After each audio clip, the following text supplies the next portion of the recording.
You've got 10 minutes before your tee time. You've already hit some balls on the range, and now you're just kind of gathering around the first tee. But have you taken the time yet to go through a pre-round putting routine so you're properly calibrated for what is about to happen on the golf course? That's where we're headed today on this edition of the Practice Tee.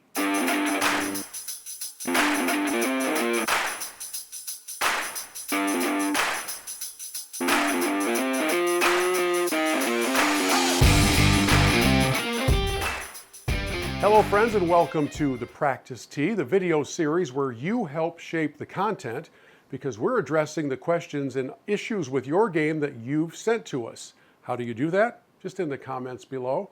And if we address your question on one of our videos, we'll send you a little Michigan Golf Live swag. So today we're addressing a question sent in by Ed Jones, who asked about the setting up of the establishment of a pre-round putting routine to help get better prepared for what you're about to experience on the golf course.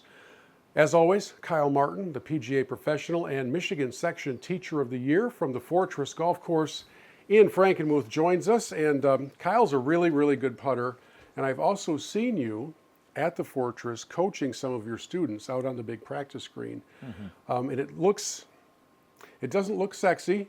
It's not a lot of big swings, not a lot of power.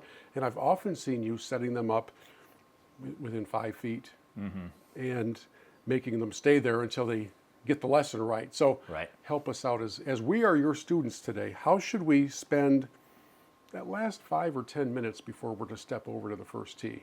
One is just making short putts. There's a lot to be said about hearing the ball go into the cup and taking that confidence as you go forward into your round when you might be throwing down some money and there's some skins on the line. You really want to have a good day putting when there's those games on the line. So start off with 3-footers. Another video that we've shot, we talked about gate training or hitting the center of the face. That would be a great way to start. There's, what's his name? Tiger Woods. He usually sets out a certain amount of tees. He'll put a tee just outside the toe, just outside the heel, and he'll work on trying to hit the center of the face. That's how, I can't believe it, but he has a wear spot in the center of his putter face. That is some sweat equity.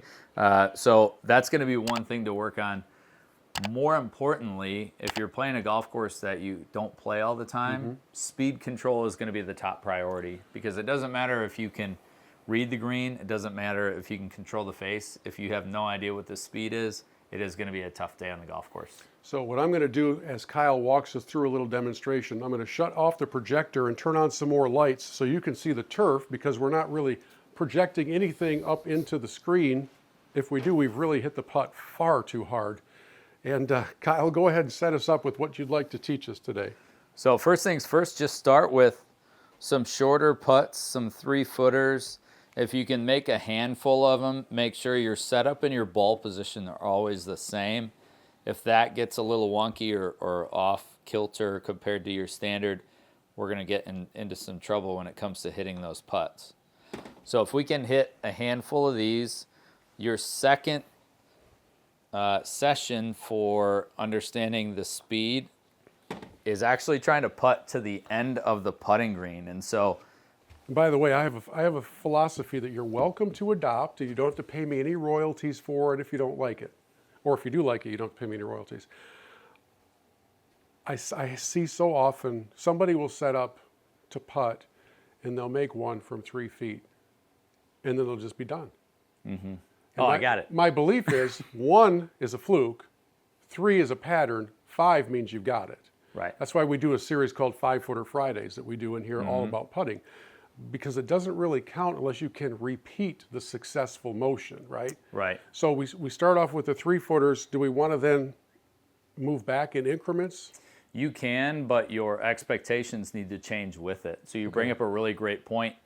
The PGA Tour, men's and women's, their 50% make distance, or the length of putt that they have where they only make half of them, is 7 feet 10 inches. Isn't that crazy? It's not that great. And so right. It's tough to believe when you watch golf on TV and you see everybody make 30-footers, but that's just simply not the reality of all the players in the event. And so if you can make, let's say if you hit 5-footers, if you can make 4 out of 5, you're in great shape for that day.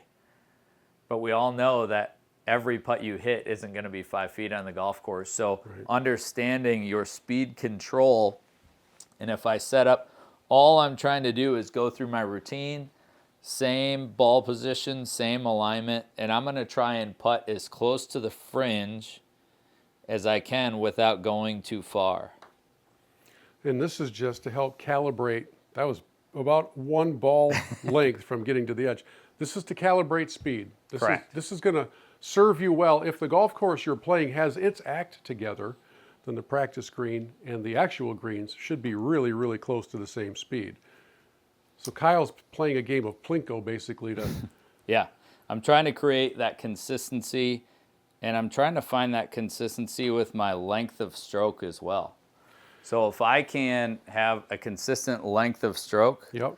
I should have a consistent speed. My putter head will be traveling at impact. So if you know you have a 9-foot putt, you kind of start to calibrate in your mind how far back I'm taking this. Right. It's one of the biggest challenges for a younger or a new golfer is figuring out what it's supposed to feel like. Because everything else you do, you're swinging super hard. Yeah. And I think most often, especially when I was coaching kids in high school, when they were first getting a putter in their hands, they were blowing it off the green because everything is usually pretty forceful. Right. And you get this, and now you've got to put some touch onto it. A lot of times what I'll do with juniors is I'll have them roll the ball. So I'll physically take the putter from them. That's and going I'll off say, the edge. Try and roll the ball, and that'll give them some sense of distance control. You mean just roll it by hand? Just roll it by hand. Another thing that people run into that's an issue is they try and accelerate through the golf ball. Yeah. And when you swing a putter, you're hitting a stationary object at a relatively slow speed. And so that ball, once it's struck, obviously picks up speed, but your putter should be generally slowing down. If you watch on the professional tours, most of the time the backswing is longer than their finish. But we also want to make sure to differentiate between that and a decel.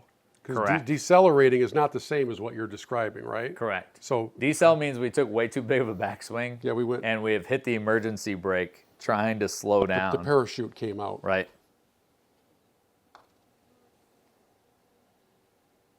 Yeah, so understanding how far you're bringing that putter back for a relatively flat putt, if you can hit a handful of these in that 10 minutes you have prior to the round, Okay. and your last few putts should be a full routine, meaning full read of the green, of the break, and then lining your ball up however you do it, if you use the line on your ball or if you just use the line on your putter, and going through that entire process just to get into rhythms, because you're quickly going to be on the green, hopefully, when you get on the first tee and you hit your drive and your approach shot. So Well, one of the points I want to make to everybody out there who plays with some friends, and maybe you've got a couple of nickels on the line, but your group has adopted an increasingly friendly gimme zone, right? So it used to be the leather, which here, what's that, about 11 inches?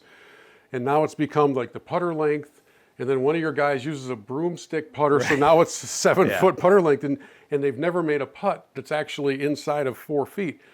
If you get better at this kind of thing, you might not have to give as many putts, and then you can watch your buddies sweat profusely over, what do you mean I have to putt this? Yeah, guys, we're going to start playing actual golf now. Right. you don't have to putt them out from an inch, but maybe 3 feet might be something worth seeing. Yeah, you can quickly get regarded as a great putter simply because you can make those 4-footers, you can make those 3-footers more often. And you understand with those expectations, the further away you get, if you're 10 feet out, your make percentage is probably going to be in the 25%. Well, that's not very good compared to what people would expect. Right. And so trying to die the ball into the cup from longer distances instead of having the mindset of never leave a putt short can really substantially lower your 3 putts and improve your score. I just heard a statistic about 3-putt avoidance in regards to Tiger Woods after he finished the Masters. And obviously in 2024, I don't know when you're watching this, but the 24 Masters, he made the cut. Didn't play well on the weekend, but he made the cut. He made it through all 72 holes. And they were talking about in his era of dominance and comparing it to Scottie Scheffler's current era of dominance. Tiger went through an entire span of winning 4 majors, 3 one year, 1 carryover the next year, and basically everything in between. And his average 3 putts per week was 1.3. Yeah. That's wild. I mean, Yeah, that's some time on the greens. yeah, and it can't be understated. I mean, if you keep track of how many putts you have in a round of golf and divide that out and find out what your percentage of strokes were just with your putter versus every other club in your bag, it's substantial, and it's often regarded as a little boring, right? But it's also where a lot of money's made. There's an old saying in the world of fundraising. I work in this space a little bit, that you can tell someone's personal priorities by an examination of their checkbook. All right, so you tell what their life is centered around, what they're spending their money on. I think the corollary to golf is pretty true. You can really tell how important putting is to somebody by how many putts per round they're taking. Yeah. Because if you put in the practice, you're going to see the rewards, especially pre-round, where you're calibrating speeds, and just as Kyle was saying, getting used to seeing the ball go in the hole from a few feet, and then make yourself more comfortable as you move back in distance. See how that works with you and your friends. And Ed, thanks for sending in the question. We've got some Michigan Golf Life swag coming your way, and we would love to hear from all of you, so that on a future episode of the Practice Tee, we can help with some part of the game that might be a struggle for you. Thanks for watching. Now, get over to the Practice Tee, or more specifically, the practice putting green. See you next time.